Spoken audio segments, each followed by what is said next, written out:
Asbestosis is a restrictive lung disease. What that means is the asbestos fibers enter the lungs and because of scarification, cause the lungs to be less functional, less elastic, less able to transfer oxygen into your bloodstream. That oxygen exchange is limited by scar tissue.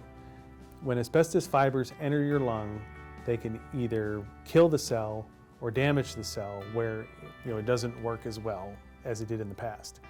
And that can cause the symptoms that people have, which is shortness of breath. In many cases, they'll diagnose it with a breathing test. So you'll have what's called a pulmonary function test or a PFT. They'll actually have you blow into a plastic tube. That's the one where the little colored balls will float up and down based on the pressure that your lungs are able to exert. Another way that asbestosis can be diagnosed is through an X-ray or other high-res CT scan or something that will pick up on the scar tissue because it'll show up as being more dense than the tissue around it. There is no cure for asbestosis. It's not a cancer. So that's the good news. The bad news is there is no cure, and the doctors can treat your symptoms and maybe give you things that will help you breathe better. But if the asbestosis progresses too far, at some point you lose all lung function. So you actually can die from it, but it will take many decades in most cases. And it would take a very high exposure to asbestos to cause that kind of damage that would cause someone's lungs basically to cease functioning or to require a lung transplant. In some cases though, asbestosis is more stable. So the damage has already been done. Sometimes because of the latency period, we're talking somewhere between 12 to 65 years ago.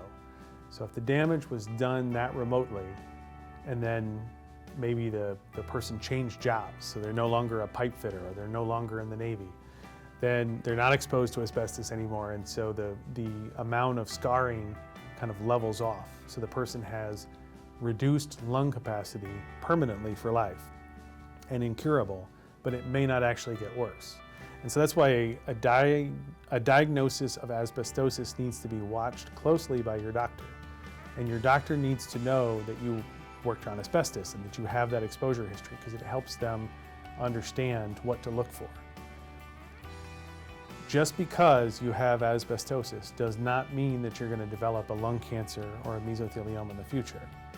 But in many cases, it can be viewed as a precursor to that. In many cases, that's the first thing that happens. And then later on in life, that malignancy might develop. So asbestosis is a very slow progressing disease that eventually causes your lungs to cease functioning.